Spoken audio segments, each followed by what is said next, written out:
Wisdom, the final frontier to true knowledge.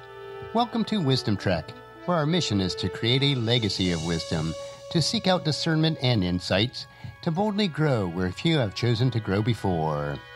Hello, my friend. I am Guthrie Chamberlain, your captain on our journey to increase wisdom and to create a living legacy.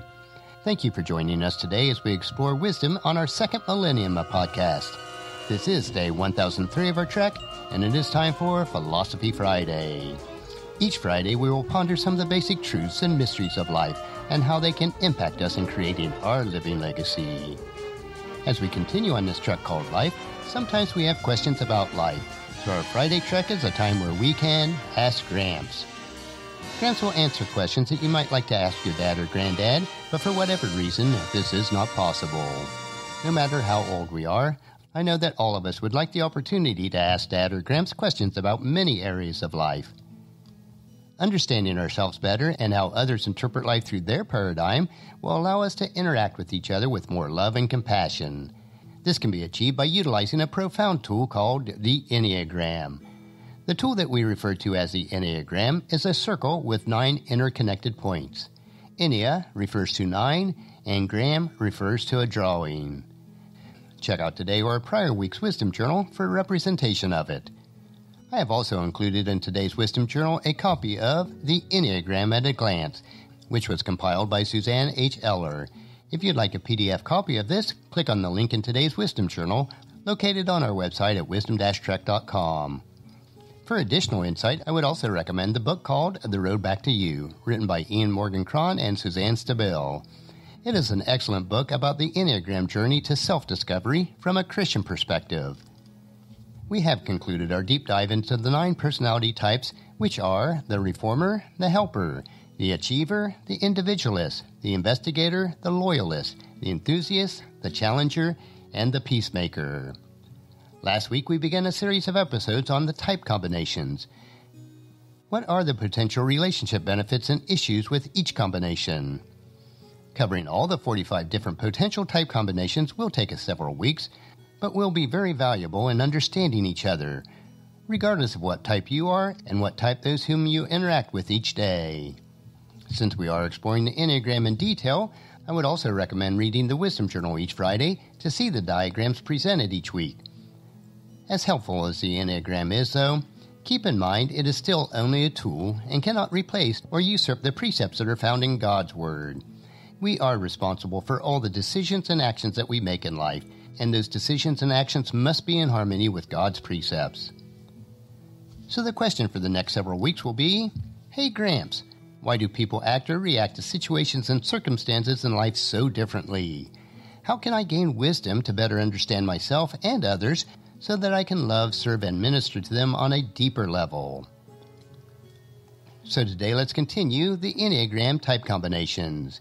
And the first one for this week will be the Enneagram Type 1, the Reformer, with the Enneagram Type 4, the Individualist.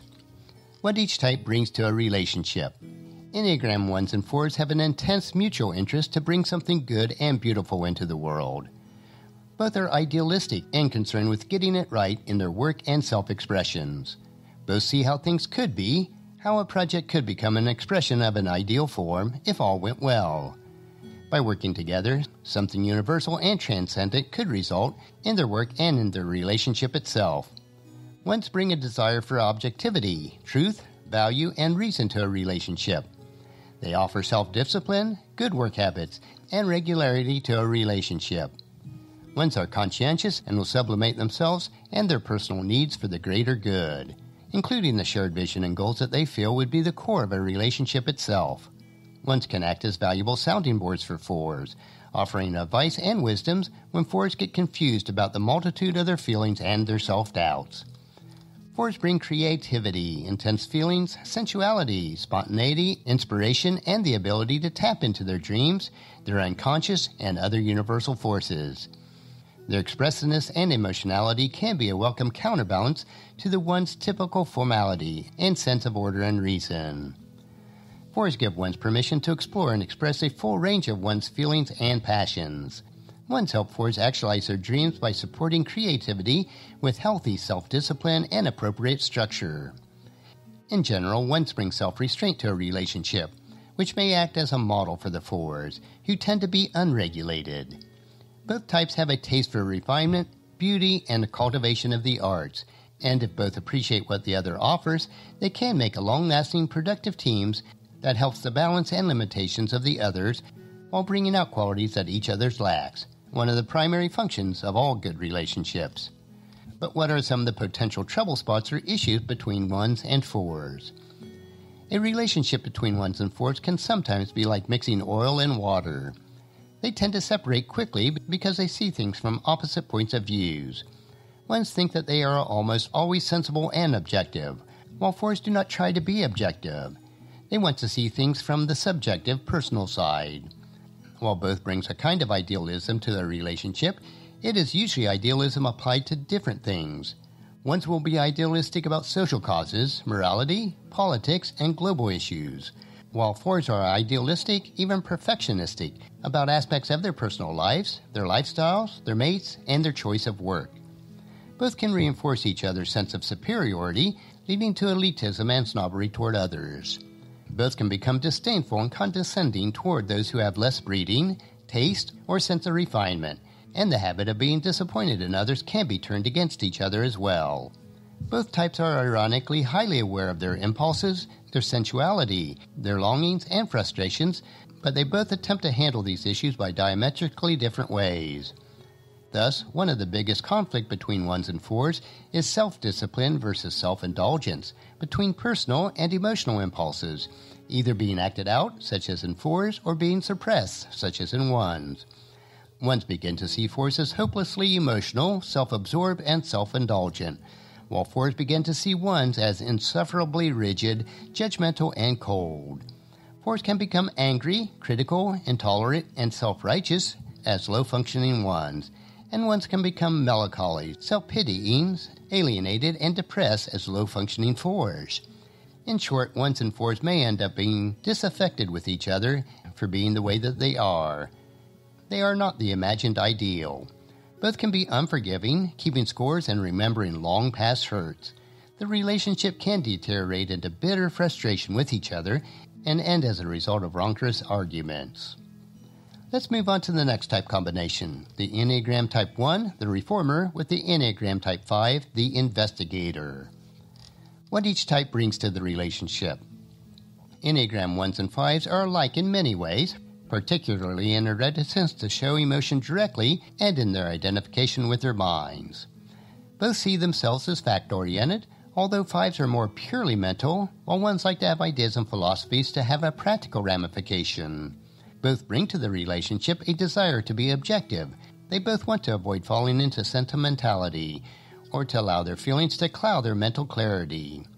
1s and 5s share a rich mental life of intellectual stimulation, curiosity, and a multiplicity of mutual interests, from the opera to sports, to politics to economics to history, and so forth. 1s and 5s often enjoy each other's company and intellectual stimulation, loving to debate and admiring the intelligence and expertise exhibited by the other. Unexpectedly, they tickle each other's funny bones. This pair loves to laugh together about life's absurdities. Child-rearing, traveling, building a house, sharing hobbies, and other complex activities are mutually stimulating and bonding for them. They are both highly respectful in personal boundaries, rarely being the other to make the first move in anything regarding intimacy, unless they have a pretty strong signal from the other that would be welcomed. Thus, 1s and 5s tend to bring a certain formality and courtesy to each other that can be charmingly courtful and old-fashioned. 1s add to this a concern with logic and order, with systematic thinking, attention to details, and the desire to improve the world around them. 5s bring curiosity, a willingness to be intellectually or sexually adventuresome, and a taste for the bizarre, illogical, and ability to relish disorder, chaos, and the lack of apparent meaning. There is quite affectionate appreciation in this pairing. If romance develops, it develops slowly but very deeply. But what are some of the potential trouble spots or issues between types 1 and 5? As intellectual as both types tend to be, they are also opposite in important areas, and this can lead to conflicts and eventual breakdown in their relationships. Most seriously, ones tend to believe in the objectivity of certain truths and believe that once they are known, there is a possibility of arriving to objective certitude. Ones feel that their ideals and philosophies have given them the contact with some form of ultimate truth, and therefore they are living from a viewpoint in which acquiring certainty is a moral imperative.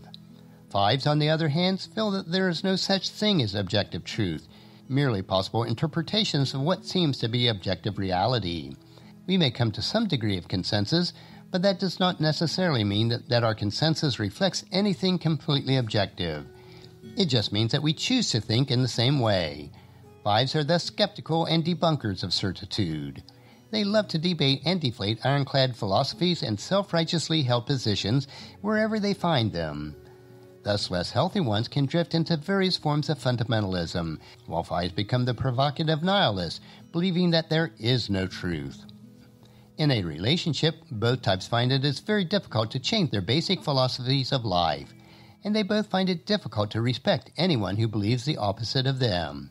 Yet both can respect the other's boundaries to a fault, not wanting to impose their own beliefs on the others.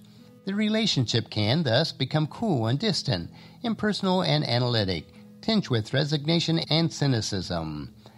Ones feel that fives are too impractical and endlessly concerned with irrelevancies. Fives feel that ones are too serious and rigid, and that they take their opinions far too seriously. Both can become too self-contained, evolving their lives into separate spheres and perhaps only getting together for an occasional meal, to sleep, or to solve some pressing problem.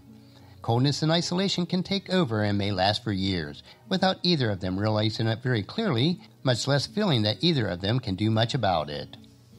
And let's move on to our third type combination for today, and that is the Enneagram type, the Reformer, with the Enneagram type 6, the Loyalist. Enneagrams 1s and 6s are alike in many ways, and they are often misidentified with each other. Both are extremely hard workers, conscientious, serious-minded, and have a strong sense of duty and honor. They both care deeply about truth and commitment, and they both have the desire to serve others and improve the world. Both have a guiding sense of purpose, often led by deeply held beliefs and ideals. Of course, they can also bring other qualities that are especially their own. Ones bring a sense of reason and mental clarity, the ability to think clearly under pressure, and come to firm decisions quickly. They are more sure of themselves and their opinions than 6s tend to be. So ones often serve as the leader in a 1-6 relationship, making the final decision and taking responsibility for it. Ones also bring a concern for order and consistency, for logic and elegance that is sometimes lacking in 6s. They may also bring a distinct idealism that has little to do with personal loyalty or hero worship as it may in the 6s. On the other hand, 6s bring warmth, more emotional responsiveness and availability, generosity, and playfulness that can be endearing and which can make ones think twice about their certitude and positions. 6s also have the ability to connect with people in a more direct and humane way than ones tend to do. These qualities are attractive to the other, and they can make this couple a dynamic yet very stable team, provided that their fundamental beliefs are in alignment. They take responsibility in relationship, sharing burdens and chores equally. They also feel that they can count on the other. They are steadfast, loyal, and faithful to each other, wanting to build a solid foundation together. Because both can count on the other, this gives them both room to relax, something they tend to need and do more often. But what are some of the potential trouble spots or issues between 1s and 6s? As stress increases, ones become more critical and judgmental of everyone, including themselves and their partners. They tend to be a clear case of all work and no play, making them fairly joyless and difficult to be around even in the average levels. Ones tend to feel that others are not trying hard enough, are not serious enough, or are not mature or meticulous enough, or certainly not as much as ones are themselves. This creates resentment and accusations and fairly constant bickering, which can be extremely wearing on 6s, much more so than they are on the 1s. As they become more stressed, 6s become more increasingly emotionally reactive, worrying and insecure, looking to their partner to be the bulwark of stability and fairness. What 6s find instead are ones who are more critical, fault-finding, and rejecting, driving 6s deeper into their feelings of anxiety and insecurity. This often makes sixes begin to doubt the future of their relationships, feeling that they are likely doomed, which can often become a self-fulfilling prophecy. If tensions continue, sixes will become increasingly defensive and evasive. They will also tend to work harder and to stay away from home more frequently so that they can avoid spending time with the ones. Sixes will also find it difficult to talk directly about their feelings or fears, so little gets adequately aired out. As sixes become more inconsistent and unreliable, their reactions fuel the one's resentment and disappointment in them. Stalwart sixes begin not to show up or even to do a minimum of what is expected of them, driving ones into fits of frustration and apoplexy. Moreover, ones find the anxieties and defensiveness of sixes frustrating, and they begin to become angry and condescending toward them. Ones will become increasingly cold and critical until sixes lash out at them, blaming them for their predicament. Anger, resentment, accusations, and name-calling can be part of the picture as the relationship deteriorates. That covers the second 3 out of 45 possible type combinations. We will continue each week to look at an additional 3 combinations as we work our way through the numbers. Regardless of your personality type and the personality type of those whom you interact with, either in person or online, we must follow God's Word as we are told in John chapter 13, verses 34 and 35. So now I am giving you a new commandment. Love each other. Just as I have loved you, you should love each other. Your love for one another will prove to the world that you are my disciples. And also in Hebrews chapter 10, verse 24. Let us think of ways to motivate one another to acts of love and good works. Join us again next Friday as we explore further the Enneagram on our Ask Gramps episode. We will continue to explore type combinations and how best to maintain meaningful and productive relationships with each other. The information that we discover will allow us to unlock who we are as we travel on our trek of life and discover more about ourselves and others as we impact God's kingdom. I know that you'll find these insights interesting, practical, and profitable in living a rich and satisfying life. Our next trek will be Meditation Monday, where we will help you to reflect on those most important areas of life. So encourage your friends and family to join us, and then come along with us on Monday for another day of Wisdom Trek, Creating a Legacy. If you'd like to listen to the past 1002 daily treks or read the associated journals, they are all available at wisdom-trek.com. And I encourage you to subscribe to Apple Podcasts or Google Podcasts so that each day's trek will be downloaded to you automatically. And thank you so much for allowing me to be your guide, your mentor, but most importantly, I am your friend as I serve you through the Wisdom Trek podcast and journal. And as we take this trek of life together, let us always live abundantly, love unconditionally, listen intentionally, learn continuously, lend to others generously, lead with integrity, and then leave a living legacy each day. I am Guthrie Chamberlain, reminding you to keep moving forward, enjoy your journey, and then create a great day every day. See you on Monday.